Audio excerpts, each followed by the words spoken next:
Hello everyone. We are here to talk about some of the API enhancements that is coming with Clarity 16.0.0.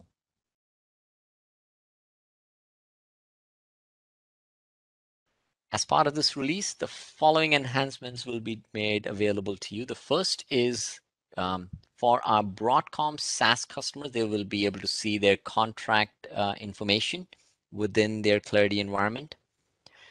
Customers will also have the ability to see the define object attribute that is used in the lookup for that object.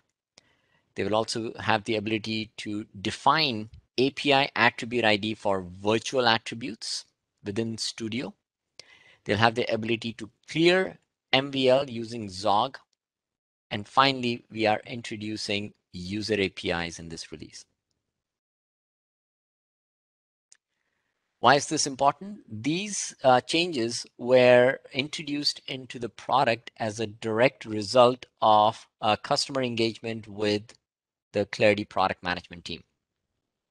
These were as part of the either the PM office hours, the monthly roadmap sessions, or the monthly design studio sessions, or some of the quick wins based on the user innovation panel. The first change is the ability to see your contract information within your Broadcom SaaS environment. And this is done by going to the telemetry data export portlet within the license information. This data will only be available for the Broadcom SaaS customers. The column name will be called serial number. And then based on their license SKU, there would be the serial number value populated. The same data then can be exported out when you're exporting the telemetry data to CSV. Next is the ability to define the API attribute for virtual attributes. So a few releases ago, we had introduced the ability to define the API alias for virtual attributes via Zog. Now you can define or manage the same in Studio. So the API alias for these virtual attributes will work like any other custom attributes after that.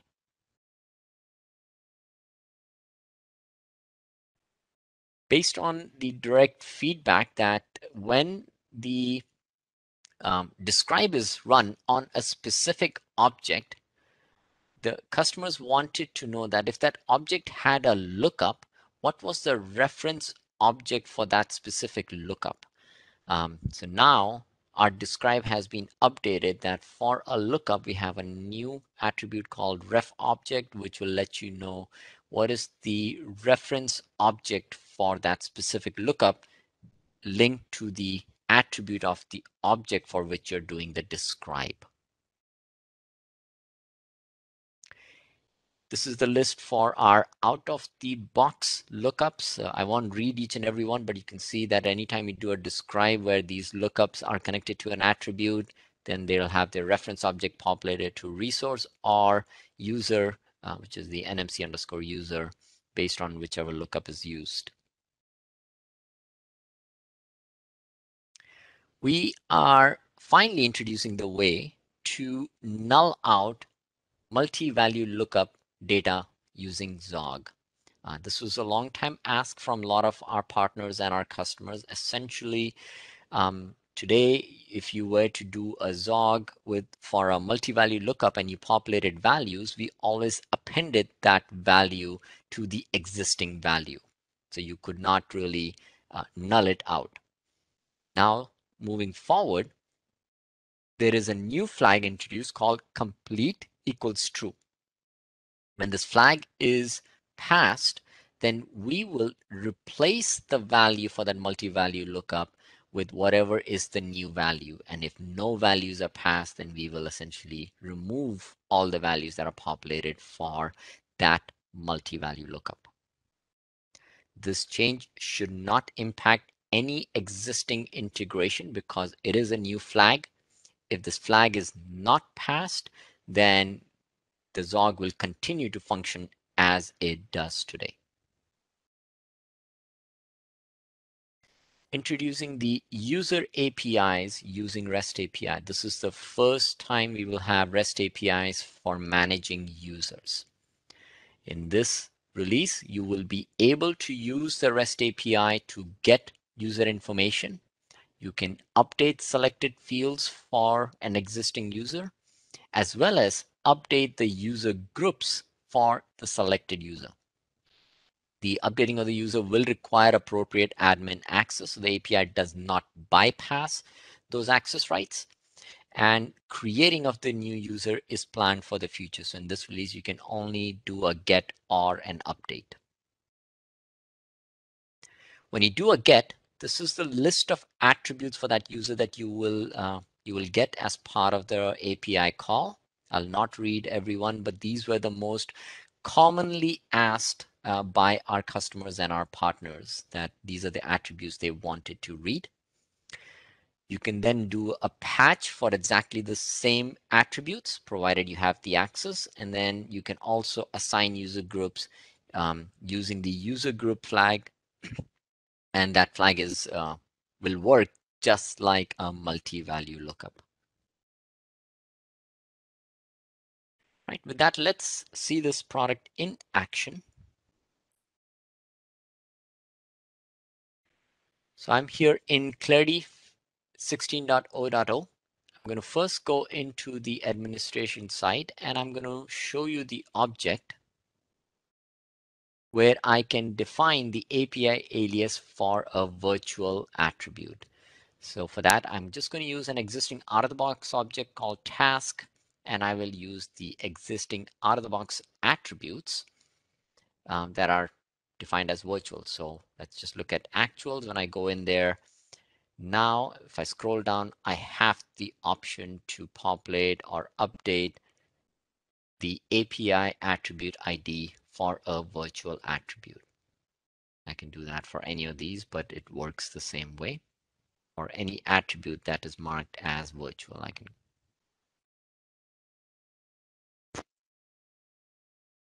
Next, I am going to go into my project.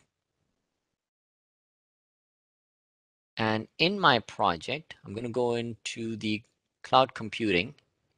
And within a task, I have a multi-value lookup that keeps track of the users that are collaborating within that project itself. So in this example, I have a new field right here added called collaborators. This collaborator is a multi-value lookup, and I am going to, so it is pre-populated in this case with several users that are working with this design phase. I can now overwrite or even null out this using Zog. For that, I have a predefined Zog created that will take the column attribute ID. The new flag is right here called complete equals true. It is going to work for my design phase and for this specific project. To run the Zog, I'm not going to show you how to run the Zog. I have that predefined, which will go ahead and update my data. So you saw the Zog syntax itself. Once the Zog execution is complete, then I can go back into my project. And if I do a navigational refresh, you can see that for the design, all the values have been nulled out. That's what I'd said. Complete equals true with no value, so it just null that out completely.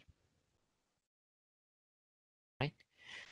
Next, I am going to show you the user APIs.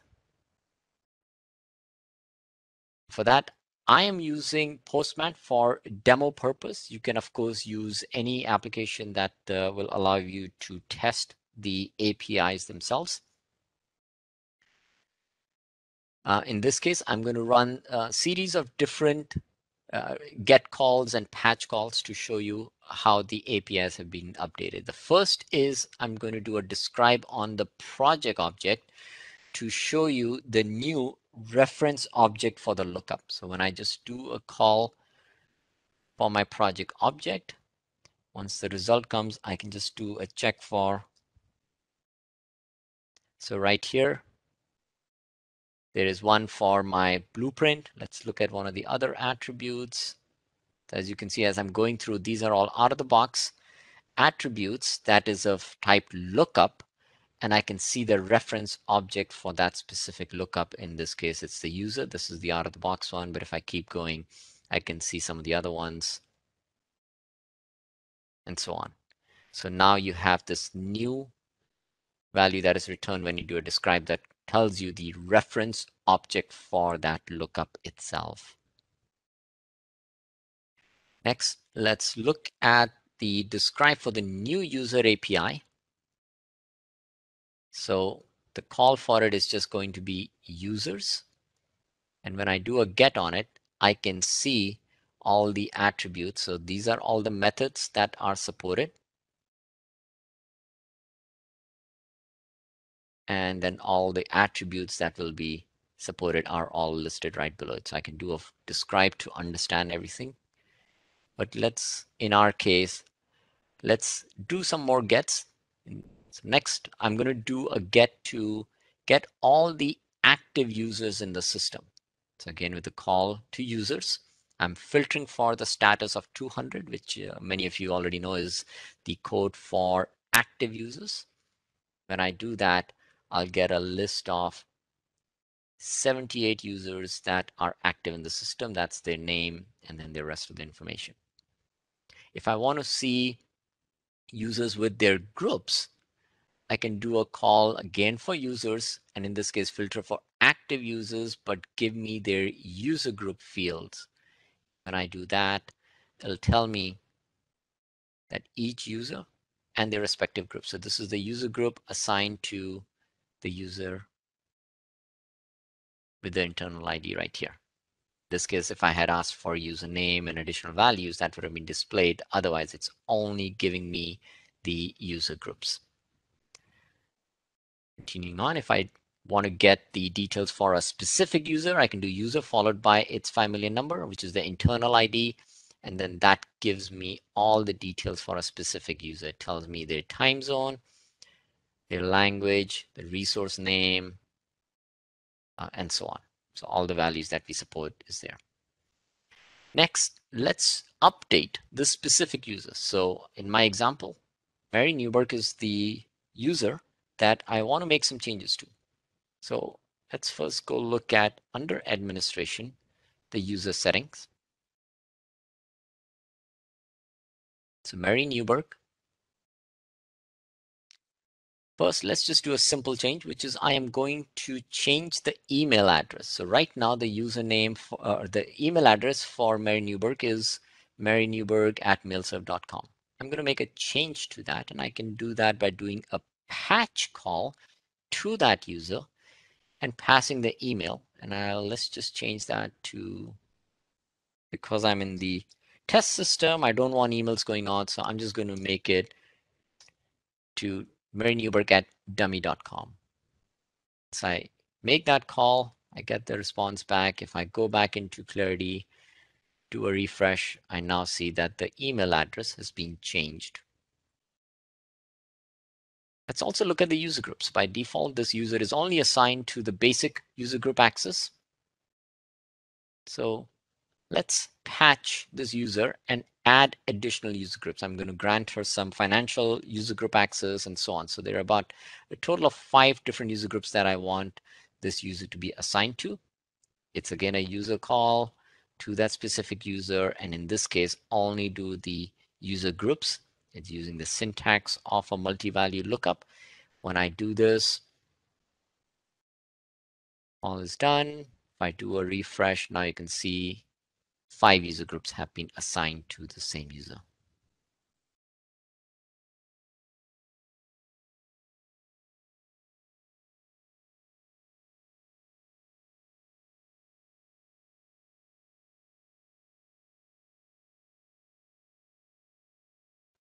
And this concludes this section. Thank you.